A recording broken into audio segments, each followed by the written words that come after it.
किसी को बुरा बोलना, चुगली करना, बुराई करना, जलन व ईर्ष्या का भाव रखना, यह सब आपकी खुशी व तरक्की को रोक देता है। ये सभी बातें आपके जीवन में गहरा प्रभाव डालते हैं। क्या भाग्य में लिखा कभी मिट सकता है? आज की इस कहानी में आपको पता चलेगा जो कुछ भी हमारे जन्म से पहले लिखा जा चुका होता है, क्या उसको मिटाया जा सकता है? अगर आप यह सब कुछ जानना चाहते हैं तो इस कहानी को कृपया अंत तक जरूर सुनें। दोस्तों, ये कहानी बहुत ही महत्वपूर्ण और ज्ञानवर्धक है। मेरा आपसे निवेदन है कि कहानी के अंत तक हमारे साथ बने रहें। प्राचीन समय की बात है। एक गांव में रामू नाम का गरीब किसान रहता था। उसके परिवार में सिर्फ वह और उसकी पत्नी रहती थी। किसान के घर में बहुत समस्या के बाद एक लड़के का जन्म हुआ था। किसान और उसकी पत्नी बहुत खुश थे। सभी आसपास के लोग किसान को बधाई देने के लिए आ रहे थे। एक दिन सुबह का वक्त था, तभी किसान के घर के बाहर से एक साधु ने भिक्षा के लिए आवाज लगाई। किसान के घर में आज खुशी का दिन था, इसलिए उसने साधु महाराज को अंदर बुला लिया और उन्हें बैठने के लिए कहा। जब साधु महाराज बैठ गए तो किसान ने साधु महाराज से कहा, महाराज जी, हमारे घर में बहुत समय के बाद बच्चे का जन्म हुआ है, आप कृपया करके इसका नामकरण कर दीजिए। साधु ने जैसे ही बच्चे को अपनी गोद में उठाया, तभी साधु ने देखा कि बच्चे की बाजू पर एक चिन्ह बना हुआ है जो राजयोग को दर्शाता है। साधु बच्चे की बाजू के ऊपर चिन्ह देखकर हैरान रह गया। किसान ने जब साधु को हैरान परेशान देखा तो उसने कहा, महात्मा जी, क्या बात है, आप इतने परेशान क्यों नजर आ रहे हो? साधु ने कहा, बेटा, मैं परेशान नहीं हूँ, बल्कि मैं तो बहुत खुश हूँ, क्योंकि तुम्हारा बेटा बहुत किस्मत वाला है। तुम्हारे बेटे की किस्मत में राजयोग लिखा है। किसान ने कहा, महात्मा जी, मैं आपकी बात समझा नहीं, आप क्या कहना चाहते हो? साधु ने कहा, बेटा, तुम्हारा पुत्र एक दिन राजा बनेगा। इसका विवाह 16 वर्ष की आयु में इस राज्य की राजकुमारी के साथ होगा और फिर यह इस नगर का राजा बन जाएगा। साधु की बात सुनकर रामू बहुत खुश हुआ। जब गांव के लोगों को पता चला कि रामू का बेटा एक दिन इस नगर का राजा बनेगा तो सभी लोग उसको देखने के लिए आने लगे। एक दिन की बात है, उस नगर का राजा हिरण का शिकार करता करता काफी दूर जंगल में निकल गया, लेकिन हिरण राजा के हाथ नहीं आया। राजा को हिरण का पीछा करते करते प्यास लग गई थी, लेकिन राजा के आसपास कोई नदी या तालाब नहीं मिला जहाँ से वह पानी पी सके। राजा पानी की तलाश में भटकता हुआ उसी गांव में पहुंच गया जहां रामू रहता था। तभी राजा की नजर एक महात्मा के ऊपर पड़ी। राजा ने महात्मा से पानी मांगा। महात्मा ने राजा को रुकने के लिए कहा और अपनी कुटिया के अंदर से पानी लेने के लिए चले गए। महात्मा ने पानी लाकर राजा को दिया। राजा पानी पीने लगे। पानी पीने के बाद राजा ने देखा बहुत सारे लोग बाहर इकट्ठे होकर जा रहे थे। राजा ने महात्मा से उन लोगों के बारे में पूछा तो महात्मा ने कहा, यह सभी रामू के घर जा रहे हैं, क्योंकि उसके घर में एक बहुत ही किस्मत वाला बच्चे का जन्म हुआ है और एक साधु बाबा ने उसके बारे में भविष्यवाणी की है। बाबा ने ऐसी कौन सी भविष्यवाणी की है जिसके कारण सभी लोग वहां जा रहे हैं? महात्मा ने कहा, साधु बाबा ने बताया है कि जब रामू का बेटा 16 साल का होगा तो उसका विवाह इस राज्य के राजा की पुत्री के साथ होगा और उसका पुत्र इस राज्य का राजा बनेगा। महात्मा की बात सुनकर राजा को बहुत गुस्सा आया कि आखिर एक मामूली किसान का बेटा उसकी पुत्री के साथ विवाह कैसे कर सकता है। राजा ने महात्मा से कहा, महात्मा जी, मैं ही इस राज्य का राजा हूँ और आप क्या सोचते हो, एक मामूली किसान के बेटे के साथ मैं अपनी बेटी की शादी कर दूंगा? महात्मा ने कहा, राजन, जो इस बच्चे के भाग्य में लिखा है उसे कोई नहीं मिटा सकता। राजा को अपनी ताकत पर बहुत घमंड था। उसने कहा, महात्मा जी, मैं भगवान का लिखा हुआ आपको मिटा कर दिखाऊंगा। महात्मा ने मुस्कुराते हुए कहा, राजन, मैं भी यही हूँ और आप भी यही हैं, देखते हैं। राजा ने महात्मा को प्रणाम किया और वापस अपने राजमहल चला गया। रात को राजा को नींद नहीं आ रही थी। वह यही सोच रहा था कि किसी भी हालत में उस साधु की भविष्यवाणी को सच नहीं होने देना है। अगले दिन राजा अपना वेश बदल रामू के गांव में पहुंचा। लोगों से पूछता पूछता राजा रामू के घर पहुंचा। राजा ने रामू के घर के बाहर जाकर उसे आवाज लगाई। रामू उसकी आवाज सुनकर घर से बाहर आया और उससे पूछा, आप कौन हो और किस लिए आए हो? राजा ने कहा, मैं सेठ हूँ, मेरे खुद के कपड़ों का व्यापार है और पास के ही गांव में रहता हूँ। मैंने लोगों से सुना है कि तुम्हारे घर में एक तकदीर वाला बच्चे का जन्म हुआ है और उसकी किस्मत में राजयोग लिखा हुआ है। रामू ने कहा, हाँ सेठ, आपने सही सुना है। राजा ने रामू से कहा, अगर तुम बुरा ना मानो तो मैं एक बात कहूँ। रामू ने कहा, हाँ सेठ जी, बोलो। राजा ने कहा, तुम अपना बच्चा मुझे दे दो, इसके बदले मैं तुम्हें बहुत सारा धन दूंगा और तुम्हारे बच्चे का पालन पोषण भी करूंगा। रामू की पत्नी ने कहा, नहीं सेठ जी, मैं अपना बच्चा आपको नहीं दे सकती।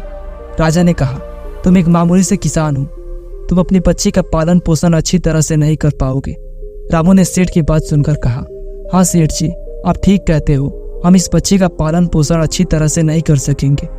रामू की बात सुनकर उसकी पत्नी ने कहा, मैं आपको अपना बच्चा देने के लिए तैयार हूँ, लेकिन जब यह 16 साल का हो जाएगा तब आप मुझे वापस कर देना।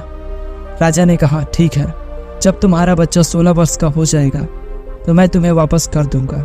यह कहकर राजा ने बच्चे को ले लिया और वहां से चला गया। राजा अपने साथ बच्चे को लेकर एक नदी पर पहुंचा। राजा ने सोचा था कि वह बच्चे को नदी में छोड़ देगा और उसकी मृत्यु हो जाएगी, लेकिन बच्चे का मासूम चेहरा देखकर उसको नदी में छोड़ने की हिम्मत नहीं हुई।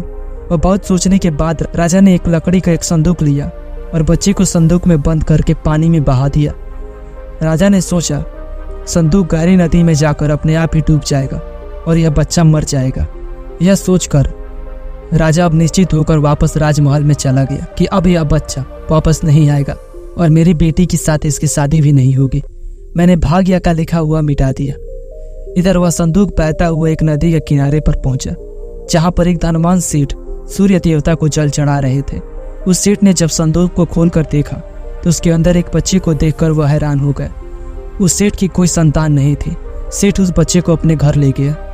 सेठ की पत्नी बच्चे को देखकर बहुत खुश हुई।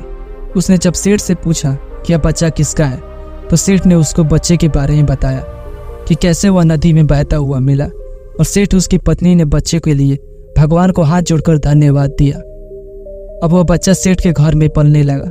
सेठ ने उस लड़के का नाम सूरज रखा था। इसी तरह धीरे धीरे 16 वर्ष बीत गए। सूरज बहुत ही समझदार और बुद्धिमान था। एक दिन सूरज के अध्यापक पढ़ा रहे थे। अध्यापक जो कुछ भी पूछते हैं, सूरज तत्काल उसका जवाब दे देता। यह देखकर अध्यापक ने सूरज को कहा, तुम तो बहुत ही समझदार और ज्ञानी हो, तुम आगे चलकर बहुत बड़े आदमी बनोगे। अध्यापक सूरज की प्रशंसा कर रहा था कि तभी वहां से वही राजा गुजर रहा था जो किसी दूसरे राज्य में किसी काम से जा रहा था। राजा ने जब सूरज की तरफ देखा तो राजा वहीं पर रुक गया। राजा ने सूरज से पूछा, बेटा तुम कौन हो और कहाँ रहते हो? तुम्हारे पिताजी का नाम क्या है? सूरज ने कहा, महाराज मैं सेठ हीरा लाल का पुत्र हूँ। यह पूछकर राजा वहां से चला गया। अपने कार्य करने के पश्चात राजा जब वापस आया तो वह सेठ हीरा लाल के घर गया और उसने हीरा लाल से कहा, तुम्हारा बेटा बहुत ही समझदार और बुद्धिमान है। सेठ हीरा लाल ने राजा की बात सुनकर कहा, महाराज मैं उसका असली पिता नहीं हूँ, मैंने तो सिर्फ उसे पाला है, लेकिन वह मेरे लिए बेटे से भी बढ़कर है। राजा ने सेठ हीरा लाल से पूछा, क्या यह लड़का आपका पुत्र नहीं है? तो फिर यह लड़का आपको कहाँ से मिला? फिर सेठ हीरा लाल ने राजा को सारी कहानी सुनाई कि कैसे वह उसे बहते हुए पानी में एक संदूक में मिला था। जब राजा ने सेठ हीरा लाल की बात सुनी तो वह चौंक गया। राजा समझ गया था कि यह वही बच्चा है जिसे मैंने 16 साल पहले नदी में बहा दिया था।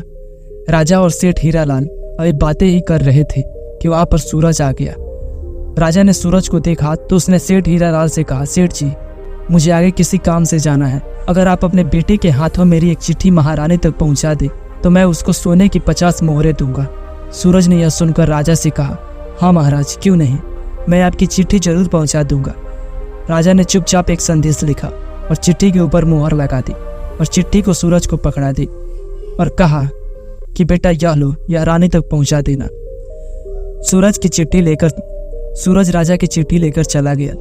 चलते चलते घने जंगल से गुजर रहा था। वह रास्ता भटक गया। उसे रास्ता ढूंढते ढूंढते रात हो गई। सूरज रात गुजारने के लिए कोई जगह ढूंढने लगा।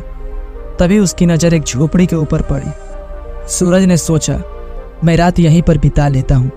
यह सोचकर सूरज घोड़े से नीचे उतरा और झोपड़ी के अंदर चला गया। जब सूरज अंदर गया तो उसने देखा कि एक बूढ़ी औरत खाना बना रही थी। बूढ़ी औरत ने सूरज को देखा तो उससे पूछा कि बेटा तुम कौन हो और बिना इजाजत अंदर क्यों आए हो? सूरज ने अपने बारे में बताया कि वह रास्ता भटक गया है, इसलिए रात गुजारने के लिए यहाँ पर आया है। सूरज की बात सुनकर बूढ़ी औरत को उस पर दया आ गई, लेकिन फिर बूढ़ी औरत ने सूरज से कहा, बेटा तुम्हारा यहाँ पर रुकना ठीक नहीं है, क्योंकि यह डाकुओं का अड्डा है। कुछ ही देर में डाकू आने वाले हैं यदि उन्होंने तुम्हें यहाँ देख लिया तो तुम्हारे लिए परेशानी खड़ी हो जाएगी। सूरज ने कहा, लेकिन माताजी, इतनी भयानक रात मैं कहीं और जा भी नहीं सकता। अगर मैं बाहर गया तो जंगली जानवर मुझे खा जाएंगे। इससे अच्छा है मैं यहाँ कोने में जाकर लेट जाता हूँ। यह कहकर सूरज कोने में जाकर लेट गया। कुछ समय के बाद डाकू अपने घर वापस आए। डाकुओं ने जब घोड़े को बाहर देखा तो उन्होंने बूढ़ी माता से पूछा। बूढ़ी माता ने बताया कि यह घोड़ा सूरज का है। यह बहुत ही नेक दिल बच्चा है और यह राजा के काम से राजमहल जा रहा है। जब डाकुओं ने यह बात सुनी तो उन्हें कुछ संदेह हुआ।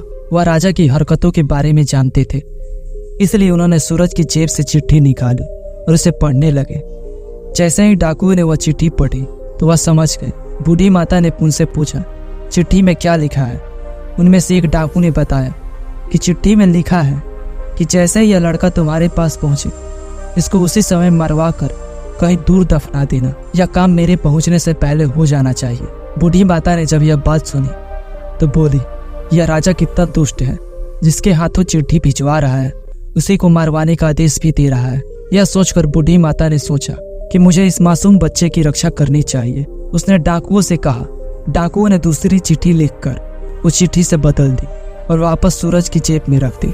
इसके बाद डाकू वहां से चले गए। सुबह होते ही सूरज उठा और बूढ़ी माता को धन्यवाद देकर वहां से चला गया। सूरज कुछ समय बाद ही राजमहल पहुंच गया और उसने चिट्ठी महारानी को दे दी। महारानी ने चिट्ठी पढ़ी तो चिट्ठी में लिखा था, यह लड़का बहुत ही बुद्धिमान और ज्ञानी है और यह राजकुमारी से विवाह करने के लायक है, इसलिए मेरे आने से पहले तुम इसका विवाह राजकुमारी से करा देना। महारानी सोचने लगी कि आखिर ऐसे कैसे महाराज किसी अनजान से राजकुमारी का विवाह कर सकते हैं, लेकिन फिर उसने देखा कि चिट्ठी पर राजा की मुहर भी लगी हुई थी, इसलिए यह लड़का झूठ नहीं बोल सकता। यह सोचकर महारानी ने राजकुमारी का विवाह उस युवक से करा दिया। कुछ दिनों के बाद जब राजा वापस आया तो उसे पता लगा कि उसकी पुत्री का विवाह उसी युवक से हो गया है। यह सुनते ही राजा गुस्से से आग बबूला हो गया और उसने महारानी से पूछा, तुमने यह सब क्यों किया? तब महारानी ने बताया कि महाराज, जैसा कि आपने चिट्ठी में लिखा था मैंने वैसा ही किया। राजा ने महारानी को चिट्ठी दिखाने के लिए कहा। जब महारानी ने चिट्ठी दिखाई तो राजा ने चिट्ठी में कुछ और ही लिखा पाया। वह देखकर राजा ने गुस्से में सैनिकों को कहा, जाओ और जाकर सूरज को पकड़ कर लाओ। सैनिक तुरंत गए और सूरज को पकड़ कर ले आए। राजा ने गुस्से में सूरज से कहा, तुमने धोखे से मेरी पुत्री के साथ विवाह तो कर लिया, लेकिन मैं तुम्हें अपना दामाद स्वीकार नहीं करूंगा। सूरज ने राजा की बात सुनकर कहा, लेकिन महाराज, मैंने तो आपके साथ कोई धोखा नहीं किया है। राजा ने सूरज की बात सुनकर कहा, तुम मुझे भी बेवकूफ़ बनाना चाहते हो, लेकिन मैं तुम्हें अपना दामाद स्वीकार नहीं करूंगा। अभी दोनों की बात चल ही रही थी कि एक सैनिक ने राजा से आके कहा, बाहर एक महात्मा आए हैं, वो आपसे इसी समय मिलना चाहते हैं। राजा ने महात्मा को अंदर आने का आदेश दिया।